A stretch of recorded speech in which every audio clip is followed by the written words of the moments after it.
आणि त्याच रात्री ह्या बिल्डरनी या ठिकाणी मेल केलेला आहे की ह्याच्यातून मी बाहेर पडतोय।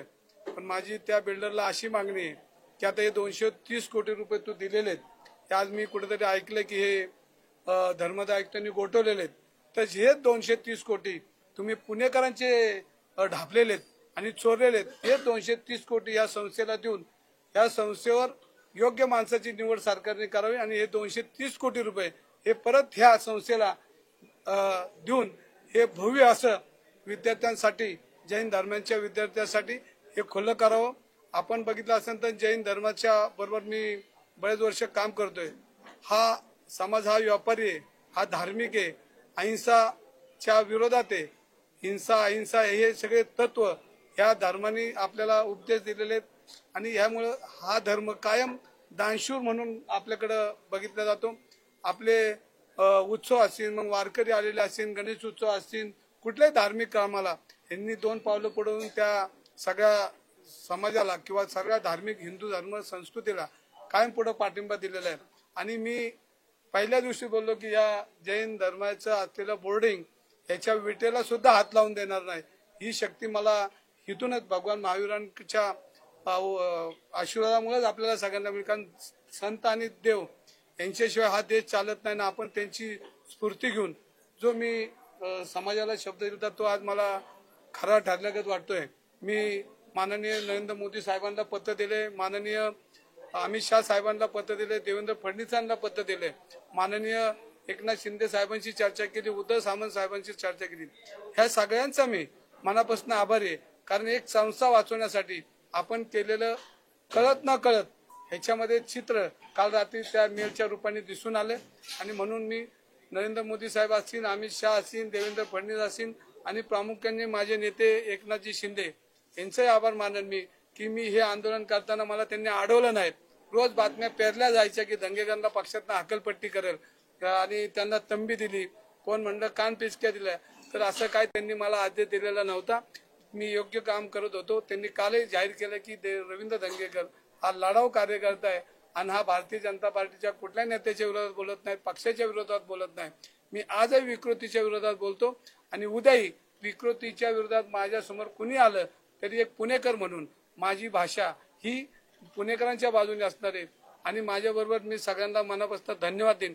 सर्वच पक्ष, सर्व सामाजिक संघटना आणि प्रामुख्याने एकनाथ शिंदे यांचे मी आभार मानेन की या आंदोलनाला त्यांनी मला कुठं अडवलं नाही, पण एक सल्ला दिला की आपल्यामुळे कुठेही मित्र पक्षांना त्रास होता कामा नये, म्हणून मी कुठल्याही पक्षाच्या नेत्यांच्या विरोधात किंवा पक्षाच्या विरोधात बोललो नाही। पण विकृतीच्या विरोधात मी आजही बोलणार, उद्याही बोलणार आणि हे प्रश्न संपलेले नाहीत।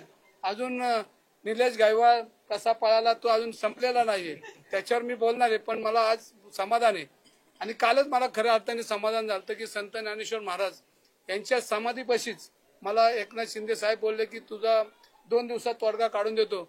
नाथांचा नाथ एकनाथ त्यांच्या तोंडातून आलेला शब्द हा खरा ठरला, म्हणून मी त्यांच्याही मनापासून आभारी मानतो, उदय सामंत साहेबांचे आभारी मानतो, माझ्या सर्व सहकाऱ्यांचे, शिवसेना असेल सर्वच पक्षाचे, राष्ट्रवादी काँग्रेस, जे फार अनेक संस्था, अनेक धार्मिक संस्था, सामाजिक संस्था यांनी याच्यामध्ये या आंदोलनामध्ये किंवा ह्याला पाठिंब्याची उडी घेतली। त्यामुळेच एवढ्या मोठ्या शासकीय यंत्रणा चालवण्यात चुकीच्या माणसाच्या विरोधात एवढी मोठी लाट निर्माण झाली। आज महाराष्ट्रात विविध ठिकाणी जैन धर्माची अनेक आंदोलनं चालू आहेत की त्यांना हे मंदिर पाहिजे, हे त्यांचा श्वास आहे, हे त्यांचा आत्मा आहे। आणि ह्या आत्ताच मला एक पोलीस अधिकारी आत्ताच भेटले की साहेब आम्ही ह्या इथनं शिकून गेलोय, ह्या इथनं आम्ही मोठे झालोय। अशी अनेक कुटुंब या संस्थेतून मोठी झालेली आहेत। आणि आपण म्हणतो की चोरी करणाऱ्यापेक्षा चोरीचा माल घेणारा दोषी असतो, म्हणजे कुणी चोरी केली त्यापेक्षा चोरीचा माल घेणारा दोषी असतो। आता रिकव्हरी झालेली, रिकव्हरी आता होईल, आता फक्त सजा कोणाला करायची त्याची विनंती आम्ही देवेंद्र फडणवीस साहेबांना करू, कारण महाराष्ट्र राज्य त्यांच्या हातात आहे। जे ह्या चोरीमध्ये होते त्यांना काय काय शासन करायचं, दुसरा अंक आता संपन आणि तिसऱ्या अंकात मला तर बोलायचंय पण ते आज बोलणार नाही। मला महाराजांनी जे उपदेश दिले, जे सूचना केल्या त्यांचा मी आदर ठेवलाय। नाहीतर रवी धंगेकर हा ठरलेले आंदोलन कधी बंद करत नाही। एका स्वामींनी जेव्हा उपदेश केला त्यामुळे त्यांचा मान राखलाच पाहिजे, कारण आपण शेवटी धार्मिक आहे, भावनिक आहे. आणि त्यांची तडफड बघून 1 तारखेला मी त्यांच्याबरोबर जे ते सांगतील त्या आंदोलनात मी बसणार आहे. आपण आणि प्रामुख्यानं म्हणजे आता तुम्ही हे सर्व जी प्रसार माध्यम आहे यांनी हा आवाज उठवलाय आणि आम्हाला ताकद दिली, म्हणून तुमच्या सर्वांचे सकाळी 7 वाजल्यापासून रात्री 2 वाजेपर्यंत मला उठवत होता, म्हणून तुमचे मनापासून आभार का मानतो. तर एक ज्वलंत कार्यकर्त्याला तुम्ही ताकद दिली आणि त्याला झोपून नाही दिला, आणि ते झोपून नाही दिल्यामुळे हे सगळं समाजाला परत मिळतंय. ह्याला पूर्णपणे हे प्रसार माध्यमांची ताकद आहे. आणि ज्या वेळेला प्रसार माध्यम उतरतं तेव्हा देशातलं दिल्लीत बी तो आवाज जातो, तो आवाज दिल्लीत गेलेला आहे आणि दिल्लीतला आवाज खाली आलेला आहे आणि त्यामुळे लगेच मेल पोहोचलेला आहे. माल चोरी करणारा दोषी तुम्ही म्हणलं, तिथं पण दोषीच आहे.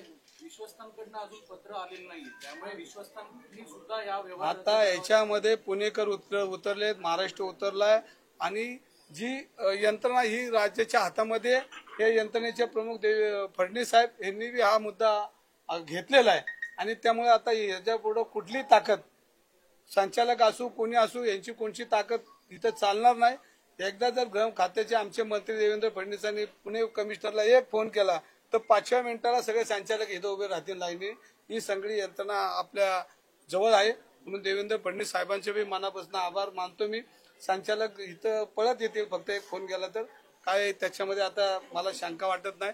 पण मला शिंदे साहेबांनी सांगितलंय नाही ना, आता कोणी घेऊ नका, आता घेतला घेणाऱ्यांनी, त्यांनी आता कोणी घेऊ नये. आणि तेवढी काळजी त्यांनी स्वतःची करावी. आता पुढचं काय आपल्या जीवनात काय होणार आहे ते आता त्यांनी त्यांच्या जीवनाची काळजी करावी.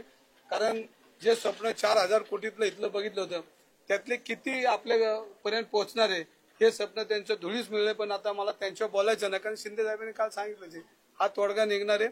पण माझं युद्ध हे संपलेलं नाहीये. वाईट प्रवृत्तीच्या विरुद्ध मी लढणार आणि चुकीची लोक कुठल्याही पक्षात असू तर त्याच्याबद्दल मला जे पुणेकर आवाज देतील त्या पद्धतीने करणार आहे.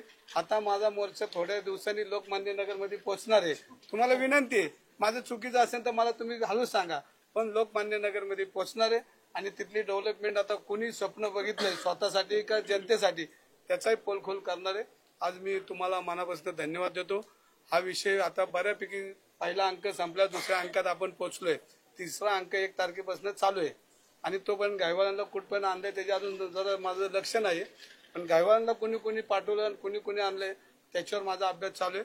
आणि अजूनही कोणाला जर खुमखुमी असेल आणि माझ्या विरुद्ध वैयक्तिक टीका करायची तर मला खुलं आव्हान आहे की आता तुम्ही माझ्याशी लढाच. कारण शेवटी आता मी योगींचा आशीर्वादच घेतलेला आहे आणि आता लढणारा कार्यकर्ता म्हणून माझी जी ओळख आहे ती करणार आहे. आणि तुम्हाला परत एकदा सांगतो, तुम्हाला परत एकदा धन्यवाद देतो की आपण बोलत राहू आणि बोलता बोलता आपण समाजाच्या हितासाठी जे काम केले ते मला जे आशीर्वाद दिले ते आशीर्वाद तुम्हाला बी परमेश्वराने दिलेत. कारण पुणेकरांना त्यांनी आशीर्वाद दिलेत. आणि ते जे तळतळून जे बोलत होते परवा की तुम्हाला सत्यानाश हो, तर मी त्यांना परत एकदा उपदेश करणार आहे. ज्यांनी ज्यांनी केलं की त्यांच्या कुटुंबांनी काय केलं, त्यांच्या मुलाबाळांनी काय केलं, तर ते तुम्ही जे आशीर्वाद तुम्ही जे शाप दिलाय तो शाप मागे घ्यावा. ते मी 1 तारखेला त्यांच्याशी विनंती करून बोलणार आहे की त्यांच्या कुटुंबांनी काय केलं नाही, हे चोर निघलेत, पण कुटुंबातल्या लोकांनी काय केलं नाही, त्यांची मुलं बाळ जी आहेत ही सुखी राहिली पाहिजे. कारण शेवटी मला माहिती आहे की एखाद्या व्यक्तीवर किती अन्याय कोणी चुकीचा केला असेल तर ते भोगतोय मी सध्या, पण त्याच्यावर आपण नंतर चर्चा करायचीच आहे. पण मी त्यांना परत उपदेश करणार आहे की मोहळ असतील, माझी लढाई मोहळांची नाही पण त्यांच्या कुटुंबाची नाही, पण त्यांना जे त्यांच्याचे सगळे जे ह्याच्यामध्ये तर त्यांना जो शाप त्यांनी दिलेला तो त्यांनी माघारी घ्यावी, त्यांना मी याचना करणार आहे. आणि 1 तारखेनंतर तो माझा कार्यक्रम चालू होणार. या प्रकरणातला तुमचा जो आरोप सातत्याने मुरलीधर मोहोळ यांच्यावर होता, तुमच्यातला वाद आता संपलाय. 2 दिवस शिंदे साहेब म्हटले 2 दिवस, मग आहे ना 2 दिवसाचीच मुदत घेतली. अजून संपलेला नाही. 2 दिवस मी बोलणार आहे. 2 दिवस या प्रकरणानंतर हा तोपर्यंत 2 दिवसामध्ये महावीरांचं सन्मान आणि मंदिर जे घाण ठेवले ज्या विकृतीने त्याच्यामध्ये सहभाग आहे त्यांच्यासहित त्यांना 2 दिवसाची मला त्यांनी सांगितलं की 2 दिवस तुम्ही थांबा, मी तोडगा काढतो. आणि त्यांची वाणी खरी ठरली, कारण ते माऊलींच्या समाधीपाशी त्यांनी दिलेला शब्द होता, त्यामुळे त्यांची वाणी खरी ठरली. आता त्यांच्या 2 दिवसानंतर माझी परत एकदा चर्चा आहे. उद्या मी मुंबईतच आहे. तुम्हाला माहिती आहे की एका प्रेसने मला बोलवचे, मी आलं तर जाणार आहे. पण त्यावेळेला मी शिंदे साहेबांशी बोलणार आता 2 दिवस संपले चालू होऊ का, तर ते म्हणले चालू होतं होणार नाही होणार तर मी परत त्याला वाचलंय. आता कोणी वाचवायचं नाही, वाचलंय आता ते. बघा आता तुम्हाला सांगतो, कढई तापवायला ठेवली, पूर्ण व्यवहार झाला, तेल ओतलं की जिलेबी काढणारच. हे सगळं जर झालं तर राजीनामा तुम्ही मागितला होता. त्याच्यावर 2 दिवसांनी बोलायचं ठरलं ना आपलं. आता शिंदे साहेब सांगितलं 2 दिवस बोलू. 2 दिवस. मला काय झालं, उदय सामंत साहेबांचा फोन आला, कुठल्या तरी चॅनेलची मोडतोड करून अमित शहाबद्दल मी काहीतरी चुकीचं बोललं असं फिरतंय. तर त्या चॅनेलला मी अमित शहाचा कधी उल्लेख चुकीच्या पद्धतीने केला नाही. जी विकृती आता आहे त्या आजूबाजूच्या ह्या लोकांमधली ती विकृती काहीतरी पट्टी फिरवती आणि त्या खरा खुलासा त्या ज्यांचं चॅनेल आहे, ज्यांच्या चॅनेलचं त्याचं नाव टाकलं त्यांनी एक तर पोलीस फौजदारी करावे, नाहीतर त्यांनी खुलासा करावा. कारण त्या मी जी बोललोय त्याची मोडतोड करून काहीतरी टाकलेलं दिसते. मला तोच फोन आला होता. तर मी सामंत साहेबांना सांगितलं की मी असं कुठलंही वक्तव्य केलं नाही, करणार नाही. माझ्या तोंडात घालण्याचा जो प्रयत्न केलाय तर ती ज्या चॅनेलची मोडतोड केली त्यांना माझी विनंती की या लढाईमध्ये हा फोकस दुसरीकडे न जाता हा फोकस इथं ठेवला पाहिजे. काही यंत्रणा हे फोकस बाजूला जाण्यासाठी प्रयत्न करतात, तर त्या चॅनेलला विनंती की त्यांनी आता खुलासा करावा. जय हिंद, जय महाराष्ट्र.